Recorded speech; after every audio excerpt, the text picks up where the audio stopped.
বিসমিল্লাহির রহমানির রহিম। সম্মানিত ড্রাইভার ভাইয়েরা, আসসালামু আলাইকুম ওয়া রাহমাতুল্লাহি ওয়া বারাকাতুহু।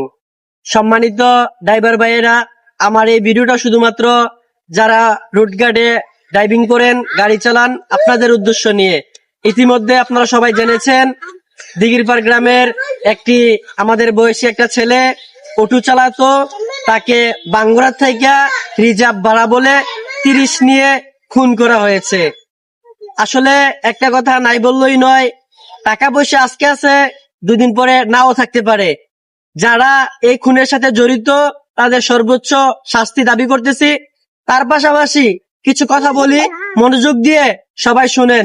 আসলে আপনারা সবাই জানেন, একটা চুরির অটো নিয়ে বিক্রি করলে সর্বোচ্চ 40-50 আর না হয় 60,000 টাকা না হয় পাবে।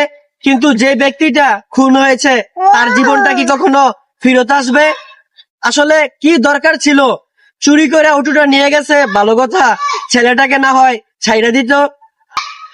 সত্য ঘটনা কখনো দামাচাপা দেওয়া যায় না। সত্য 2 দিন আগে পরে সবার সামনে ঠিকই চলে আসবে। ইতিমধ্যে আপনারা জেনেছেন, 2 জন নাকি অটো ড্রাইভারকে 30 নিয়ে খুন করেছে।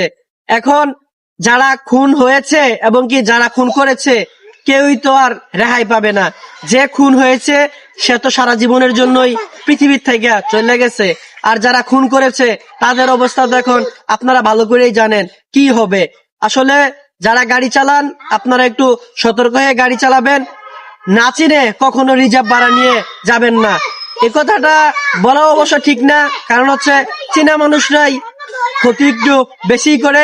বিশেষ করে দিঘিরপাড় গ্রামের যে অটো ড্রাইভারকে খুন করা হয়েছে, ওই অটো ড্রাইভারকে তার আত্মীয় 30 নিয়ে গিয়েছিল। যাই হোক, সবশেষ একটাই কথা বলবো, আপনারা সতর্ক হয়ে গাড়ি চালাবেন।